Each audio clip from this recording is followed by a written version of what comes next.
So, first destination natin sa Osaka ay ang Osaka Castle.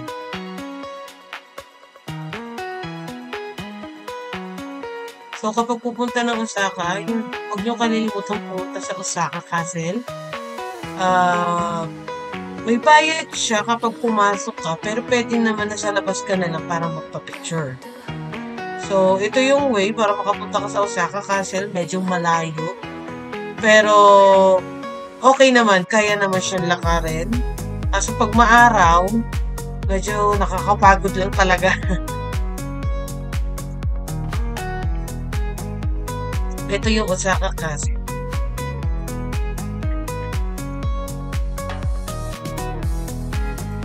Ang next nating destination ay ang Chutenkaku Tower. So, para rin siyang Fukuoka Tower. Sky deck siya. Makikita mo yung view. So, hindi na ako pumasok.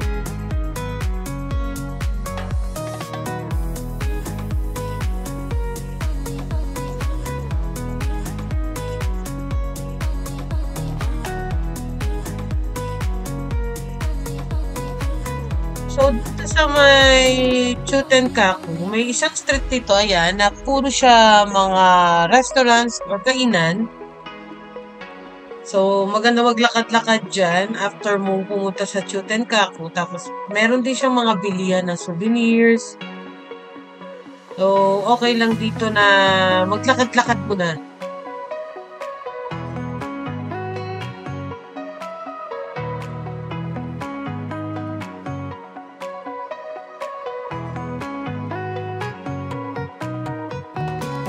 Next naman natin na destination ay ang Umeda Sky Building.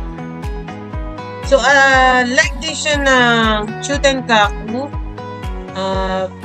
Sightseeing din siya sa taas. So, hindi na ako umakyat sa pinakataas, pero merong sa upper part na pwede kang pumunta para magpa-picture, especially yun sa may side niya, kasi yun talaga yung Instagrammable na area kung saan maganda yung yung itsura ng escalator niya.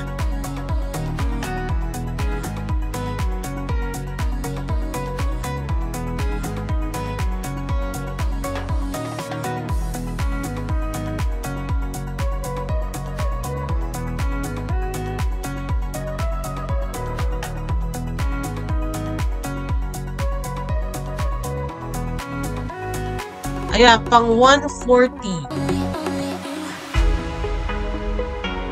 I don't know if 140th floor or 140 meters. Ayan yung sinasabi kong escalator.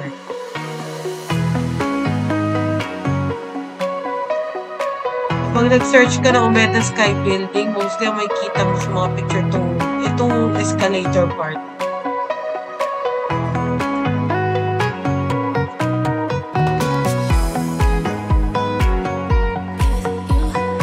Ayun o, yung sa itaas. Doon pupunta kapag gusto mo mag-sightseeing. Ang next destination natin ay ang Dotonbori. So, itong Dotonbori, marami ditong mga shops and mga kainan. And of course, ito yung isa sa mga tourist spot dito sa Osaka.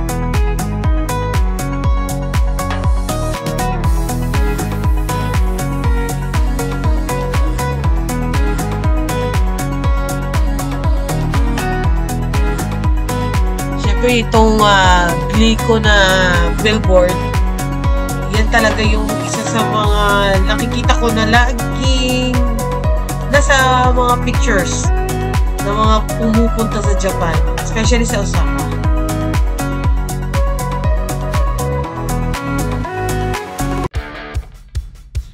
Ang next naman ay ang Universal Studios Japan. So, better kapag pupunta kayo ng USJ, kailangan maaga. And nakita nyo naman siguro na maraming tao. May is na dami pa yan. Medyo maaga kasi din talaga kami. Kasi we expect talaga yung dami ng tao.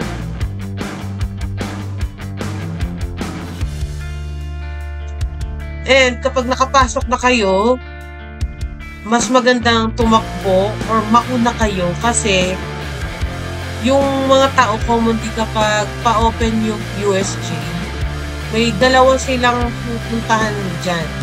Either Harry Potter, yung Wizarding World of Harry Potter, or yung Super Nintendo World.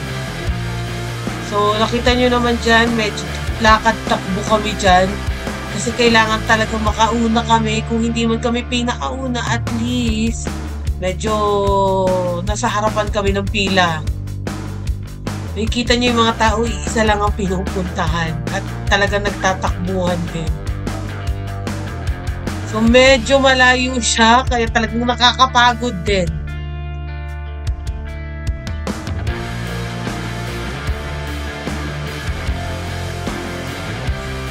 At this moment, iniisip kami kung anong uunahin namin, kung yung Super Nintendo or yung Harry Potter. But, I think we decide dyan kung sa Harry Potter na lang muna kami.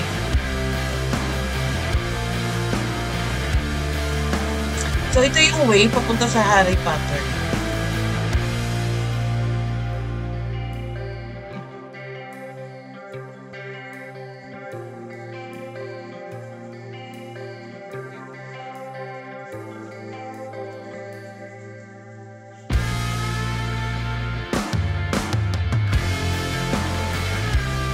And ito na nga yung The Wizarding World of Harry Potter.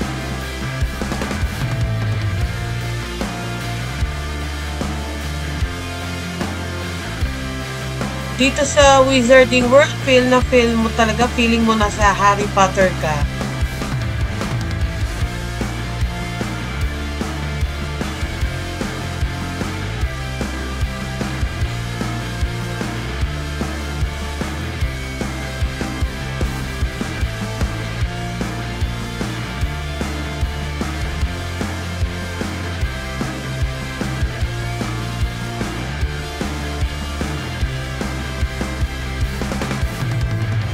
Ito naman, isa to sa mga sinakyan namin. For me, isa to sa mga extreme na roller coaster dito sa USJ, yung The Flying Dinosaur.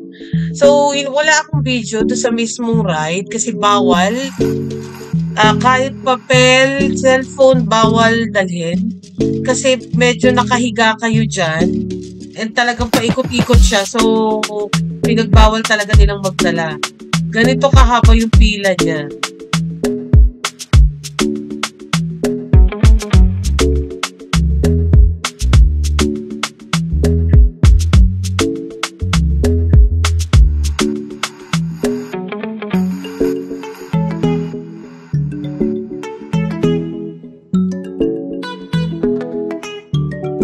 O, diba? Sobrang haba.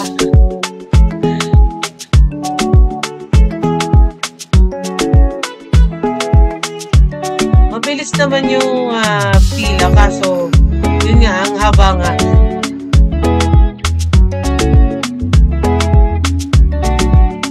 So, ito, lunch time. Dito kami nag-lunch. Dito kami sa loob ng Wizarding World of Harry Potter. So, ayan, maraming mga kumakain.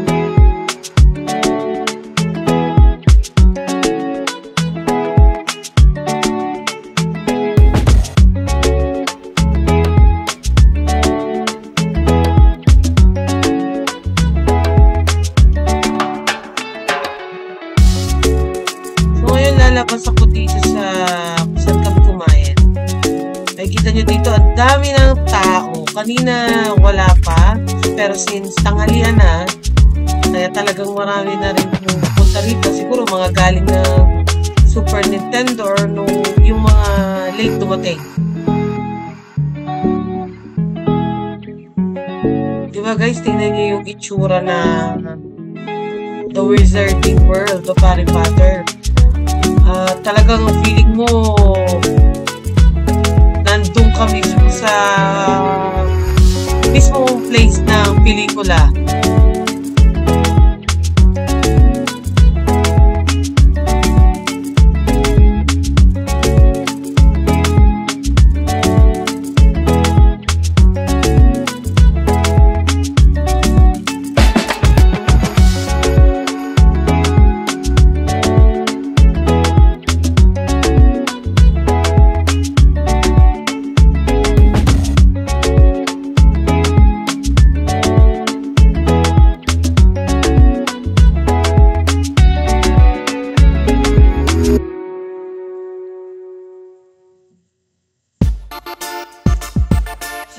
waiting time, napagdesisyonan na namin na pumunta sa Super Nintendo World. Kaso meron siyang oras, so nagantay na muna kami.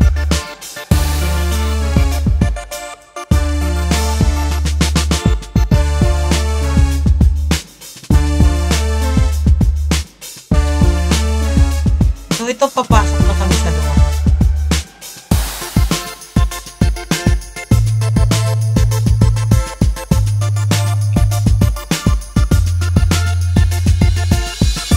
And ito na, Super Nintendo World. So yung iba dyan nagpapapicture muna dito sa harap.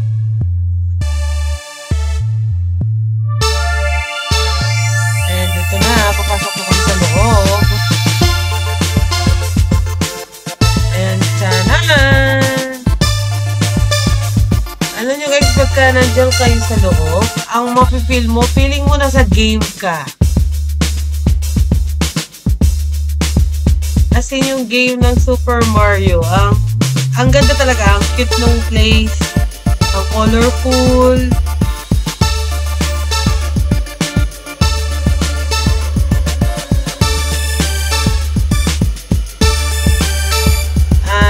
Feeling ko para akong bumalik sa pagkabata.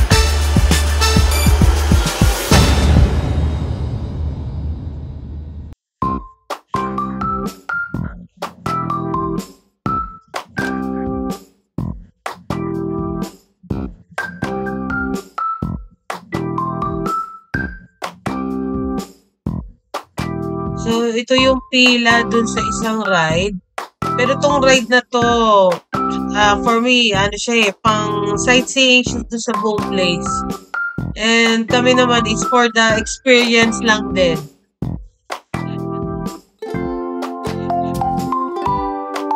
Dito sa loob ng Super Nintendo World, maraming shops, may bilihan din ng cake,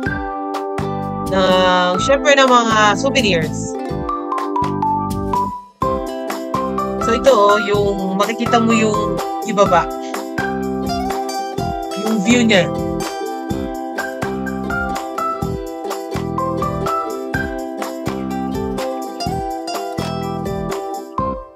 Mabagal lang din yung takbo niya. So medyo fast forward ko kasi bagal.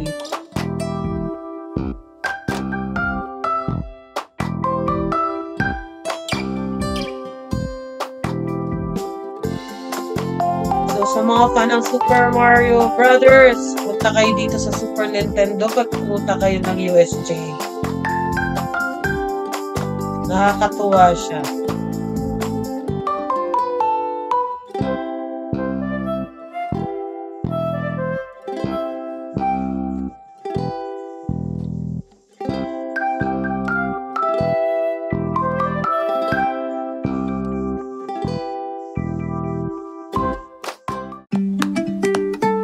So, ito naman, alis muna tayo ng Osaka, punta tayo ng Nara.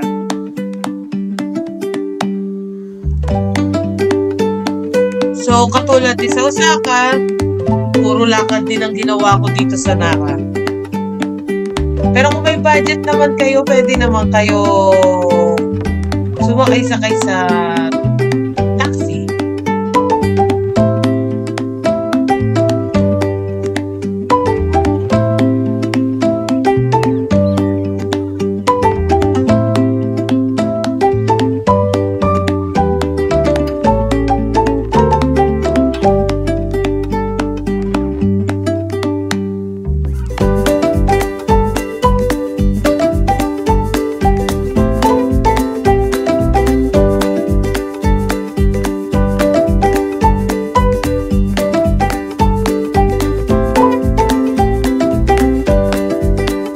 Ito yung Kofukuji Temple. So, daanan ko siya, pero ang target ko talaga is itong Nara Deer Park. Pero syempre, kung pupunta ka dito, daanan mo na din yung mga temples na pwede nating puntahan at magpa-picture. Dito sa Nara Deer Park, pwede nyo pakainin yung mga usa. Meron merong nagbebenta dyan, I think, nasa 200 yen. Marami-rami na rin yun. Makakapagpakain na rin kayo ng maraming usa doon. So, ito, pinapakain ko na nga sila. Ang dami lumalapit. Tapos, merong lumalapit dito sa gilid ko na isang usa. Ayan, ayan. Kinakagat niya yung gilid ko kasi gusto rin niya, nasubuan ko siya. Hindi naman yung kagat na kagat. Yung parang pinupok niya ako na, uy, bigyan mo ko ng food.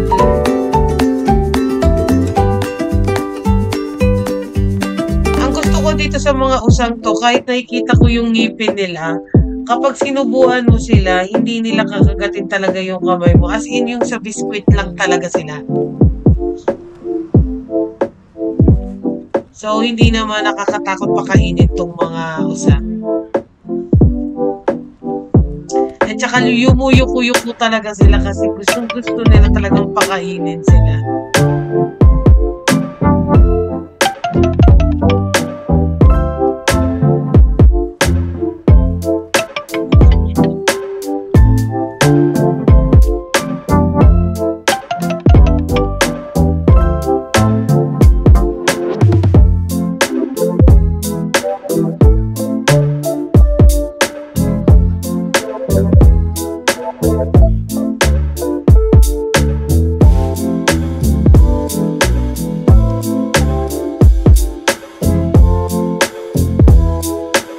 Ito naman, yung Todaiji Temple. So, ito yung isang way pag pupunta ka sa Todaiji Temple.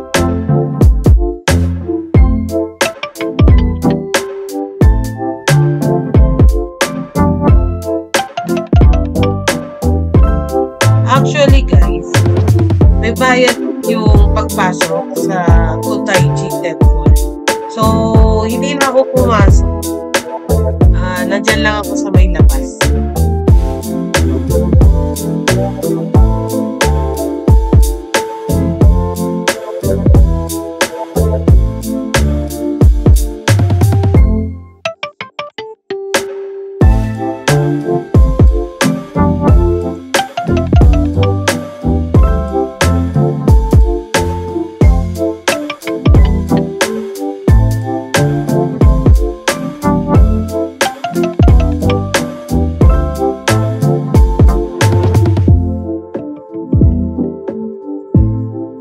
So, ayan yung pinakaharap niya.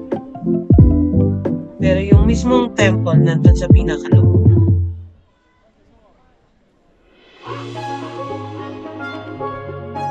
Ayan, yan yung temple.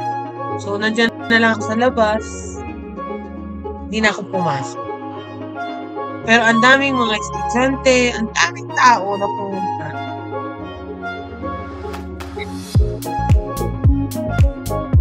So, ngayon, after ng Nara, pumunta naman ako ng Kyoto. Isa sa pinuntahan ko ay itong Arashiyama Bamboo Grove.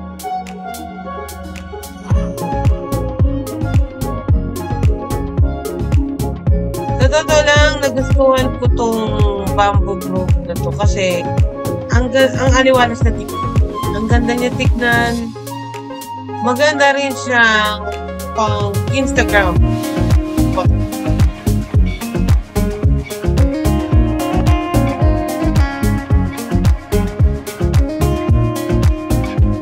As usual, lakad-lakad pa din. More on lakad talaga. Kapag pupunta kayo ng Japan, make sure na ready kayo sa lakad.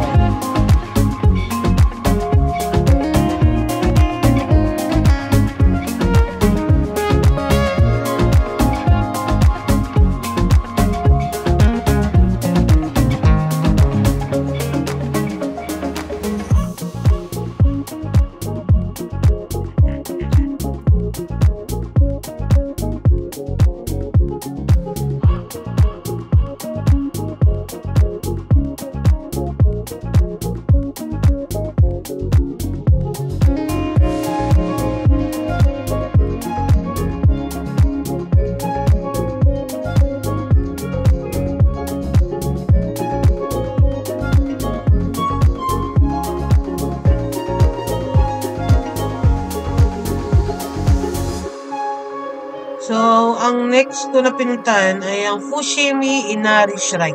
Pwede nyo siyang unahin kasi sa Kyoto, malapit siya sa mismong station. Train station. So, itong Fushimi Inari Shrine, kilala ko sa mga Shinto shrines niya na napakadami na sunod. So, ito yung last destination ko sa Kyoto and Nara. And makikita nyo medyo ginabi na tayo, medyo paggabi na. Most ng mga nakikita ko pumupunta rito, maliwanag, maaraw. Kaso yung punta ko is paggabi.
Ganda, diba? Sunset.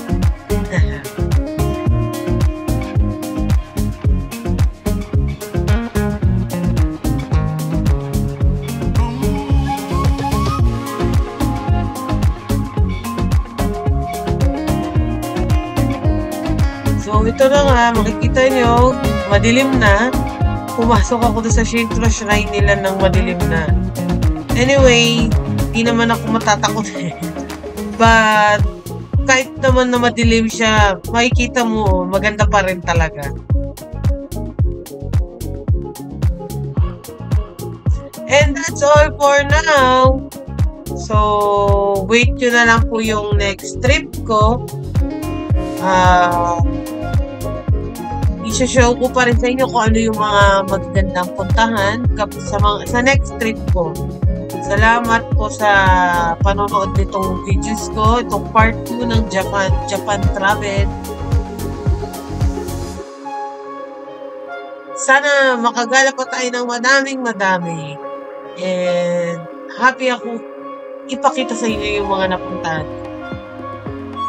See ya!